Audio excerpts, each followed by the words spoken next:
नमस्कार, आप देख रहे हैं जी न्यूज। मैं हूं आपके साथ में मानसा मलिक। ये तस्वीरें जो अभी आपने देखी हैं, ये दरअसल बेंगलुरु की सबसे बड़ी झील बेलंदूर है, जिसमें कल शाम आग लग गई। झील से आग की लपटें और धुआं उठने लगा। आनन फानन में फायर ब्रिगेड की टीम मौके पर पहुंची और घंटों की मशक्कत के बाद आग पर काबू पा लिया गया। बेलंदूर झील में आग लगने की बड़ी वजह दरअसल प्रदूषण है। बताया जा रहा है कि झील में अक्सर झाग बहता है। ये झाग ज्वलनशील है और कल रात झील के पास कचरा जलाया गया। ये आग झील तक फैल गई और झाग की वजह से झील में आग लग गई और 3 घंटे की मशक्कत के बाद जैसे तैसे इस आग को काबू में किया गया। अब आपको इस झील की 5 तस्वीरें दिखाते हैं। ये आपको बता दें हम, ये जो तस्वीरें आप देख रहे हैं, ये सबसे बड़ी झील है बेंगलुरु की, जो कि शहर के बीच से गुजरती है। और ये अलग अलग कैमरा एंगल से आप देख रहे हैं इस झील की तस्वीरें, किस तरह से जो धुएं का गुबार है वो आसमान में छा गया।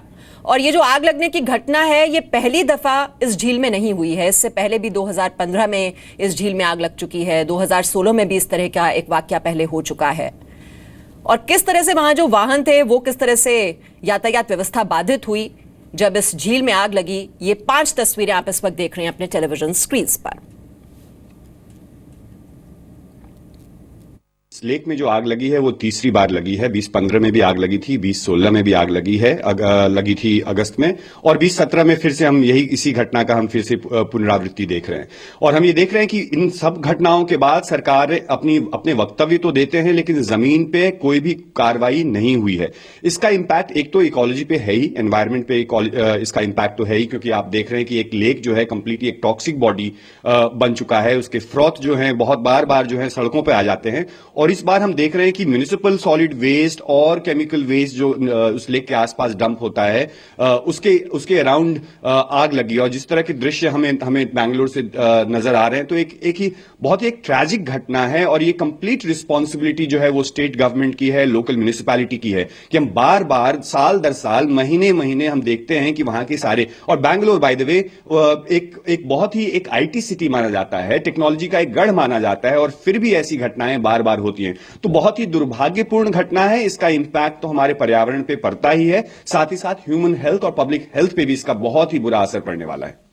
तो देख रहे हैं आप, ये हाईटेक सिटीज को कहा जाता है बेंगलुरु में, और किस कदर ये जो झील है वो आग के दरिये में वहां पर तब्दील हो जाती है। और ये जो झाग आप देख रहे हैं, ये बहुत ही ज्यादा जहरीला है। ये बेलंदूर झील की पहले की तस्वीर भी आप देख रहे हैं इस वक्त अपने टेलीविजन स्क्रीन पर, जब ये झील साफ हुआ करती थी। आपको बता दें, साल 2015 में भी झील में आग लग चुकी है, लेकिन बावजूद इसके प्रशासन ने कुछ नहीं किया। झील के आसपास 127 अपार्टमेंट कॉम्प्लेक्स हैं, यानी कि रिहायशी इलाका है इसके चारों ओर, जिसमें हजारों लोग रहते हैं। जानकारों के मुताबिक झील के पास लोग कचरा फेंकते हैं। फैक्ट्रियों का जो कचरा है वो भी झील में आकर मिल जाता है। स्थानीय लोगों के मुताबिक झील से झाग निकलता रहता है और उनका दावा है कि रात के वक्त यहां ट्रक आकर कचरा फेंक जाते हैं, और इसी कचरे की वजह से, इसी प्रदूषण की वजह से ये हाल हो चुका है झील का। बेंगलुरु में झीलों की सफाई के लिए हालांकि करोड़ों रुपए आवंटित किए गए हैं, लेकिन अब तक कुछ नहीं हुआ।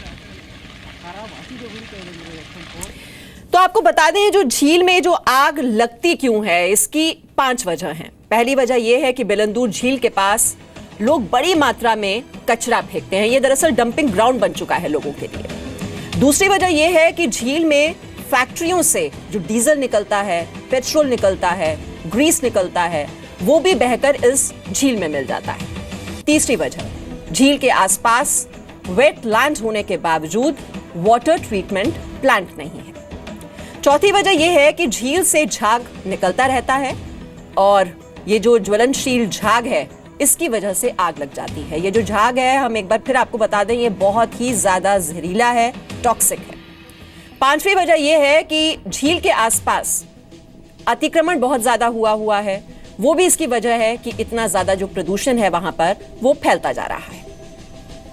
एक सिटी ऑफ लेक्स माना जा रहा था, लेकिन अब बस 17 लेक बचे हैं और उनमें से एक बड़ा लेक है बेलंदुरु लेक, जो बेंगलुरु का सबसे बड़ा लेक है, लेकिन वो अब एक पोल्यूटेड मेनेस हो चुका है लोकल रेसिडेंट्स को। कई अपार्टमेंट्स हैं यहाँ पर और कल यहाँ पर एक बड़ा फायर हुआ था। आप जैसे कि आप देख सकते हैं बिल्कुल लेक के सेंटर में एक बड़ा सा फायर हुआ था और अब ये फिर से न्यूज में आ गया है और फिर से हम एमएलए को देख रहे हैं यहाँ पर विजिट्स डालते हुए। केएसपीसीबी के चेयरमैन भी आए, बोले कि 50% ऑफ द सुएज जो बेलंदुरु लेक में जाता है वो ट्रीटेड है, बाकी 50% को ट्रीट करना बाकी है। इसके लिए वो फैसिलिटीज डाल रहे हैं। पिछले 25 सालों से यही बोल रहे हैं अथॉरिटीज और हर बार आके यही बोलते हैं, लेकिन कुछ कॉन्क्रीट एक्शन नहीं होता है। यहाँ के रेसिडेंट्स दिन रात इस इशू को हाईलाइट करते थक गए हैं और हम यहाँ पर कुछ रेसिडेंट्स हमारे साथ हैं, उनसे पूछते हैं कि इशू क्या है।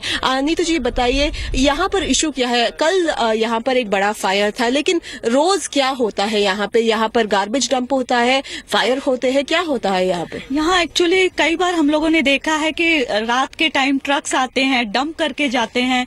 कंस्ट्रक्शन वेस्ट डंप होता है, गार्बेज डंप होता है, कई गाड़ियां भी आती है रात में, इवनिंग, लेट इवनिंग, और ये वीड्स को आग इंटेंशनली लगाई जाती है। और इसके लिए हमने पहले भी बहुत बार कंप्लेन किया है अथॉरिटीज को, बट कोई एक्शन नहीं लेते हैं और ये पहली बार नहीं हुआ है, पहली बार हाईलाइट हुआ है एक्चुअली। तो बेलंदुर झील, जैसे कि हमने आपको बताया कि ये बेंगलुरु की सबसे बड़ी झील है, बेंगलुरु की सबसे प्रदूषित झील अब ये बन चुकी है। 900 एकड़ में फैली हुई है झील।